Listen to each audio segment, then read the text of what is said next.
개인적으로는 추세 전환을 좀 확인하고 좀 들어가고 싶습니다. 이렇게 보시면은 간단하게만 봐도 이렇게 을 돌파했을 때라든지 뭐 여기선 계속 이런 에 대한 저항이 있죠. 그러니까 이런 저항들을 계속 무시를 못하는 상황이에요, 여러분들. 그래서 여기서 또 업황이 또 개선되는 모습도 보여야 되고요. 포스코 엠텍도 볼까요? 포스코 엠텍도 계속해서 오늘 반등했지만 이런 저항대가 있죠. 이런 저항을 돌파하고 난 다음에 봐도 늦지 않습니다. 이런 기술적인 뭔가 추세 전환이 일어나고 난 다음에 봐도 늦지 않다 생각하고요.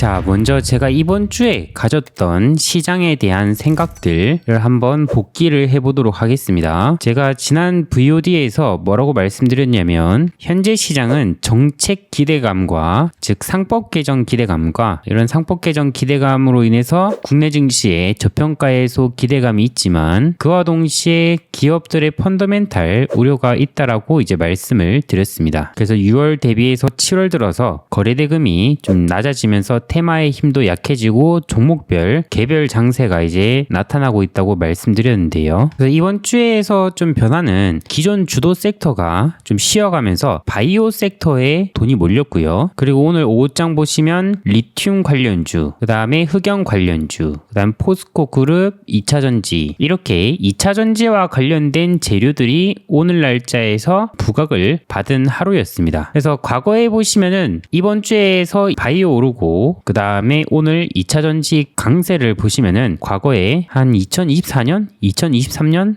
이 정도 장세에서 어떤 일이 일어났습니까? 아주 2차전지 붐도 일어나고 바이오주도 강하고 뭐 반도체도 강하고 뭐 그랬었죠. 그래서 바이오나 2차전지가 주도 섹터, 주도 테마 역할을 한때 한 적이 있었죠. 그러다 보니까 사람들이 이렇게 좀 테마 현상이 생기면은 다시금 2차전지 바이오 가나 이렇게 생각이 들 수 있습니다. 물론 기존 뭐 조선, 방산, 뭐 원전, 뭐 AI, 뭐 화장품 여러 가지 섹터들이 최근에 상반기에 엄청 강했죠. 강했다 보니까 지금 쉬어가는 흐름이 나타나고 있는데 이 쉬어가는 흐름 속에서 바이오와 2차전지로 이번 주에는 수급 쏠림이 나타난 건데요. 그렇다면 이 현상이 연속적일 것인가 좀 생각을 해본다면 제가 오늘 텔레그램에서 말씀드렸다시피 바이오가 좀 더 활발하게 움직이려면 미국과 한국의 금리 인하가 속도감 있게 진행될 경우 긍정적인 요소라고 했죠. 그래서 미국은 관세 우려에 따른 금리 인하 지연이 있고 한국은 부동산 가격 폭등 우려에 따른 금리 인하 지연 문제가 있습니다. 그래서 금리 인하가 더욱 속도감 있게 진행되면 바이오에는 긍정적이라고 이렇게 제가 코멘트를 드렸습니다. 그래서 지금 솔직히 말해서 금리 인하가 그러면 속도감 있게 진행되고 있는가? 그건 아니고요. 트럼프는 노골적으로 이제 파월을 압박하면서 금리 인하를 요구하지만 아직까지 이제 증시에서는 금리 인하에 대한 속도감이 그리 빠르진 않은 상황입니다. 근데 이제 현재가 금리 인하 시기이고 하다 보니까 앞으로에서는 이제 금리 인하가 되면은 이자 부담이 줄어들게 되면서 이런 이제 바이오나 2차전지와 같은 PR이 높은 종목들, 이런 성장 개념의 종목들, 이런 종목들은 이제 또 계속 발전하고 개발해야 되죠. 그렇기 위해서는 이자 부담이 적은 게 좋죠. 이제 대출을 일으켜서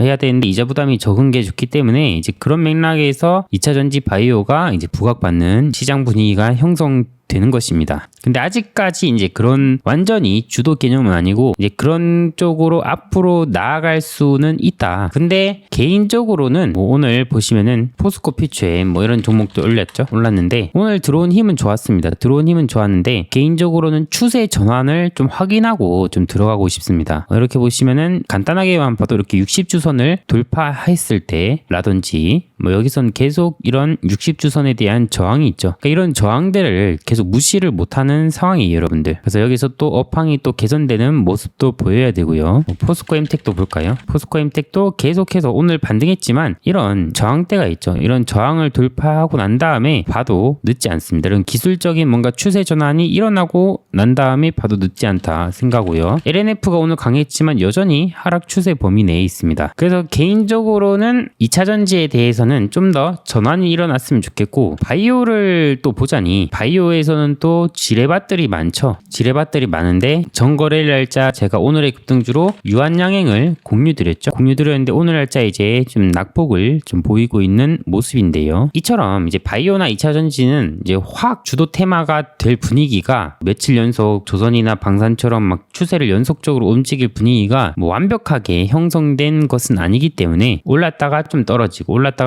뭐 이런 느낌의 재료라고 생각이 듭니다. 그래서 결론은 개인적으로는 수급의 이동이 이번 주에 2차전지와 바이오로 왔지만 완전 주도 섹터의 이동이냐 주도주들의 이동이냐라고 봤을 때 아직까지 이제 검증해야 될 요소들이 많다라고 저는 결론을 내리도록 하겠습니다.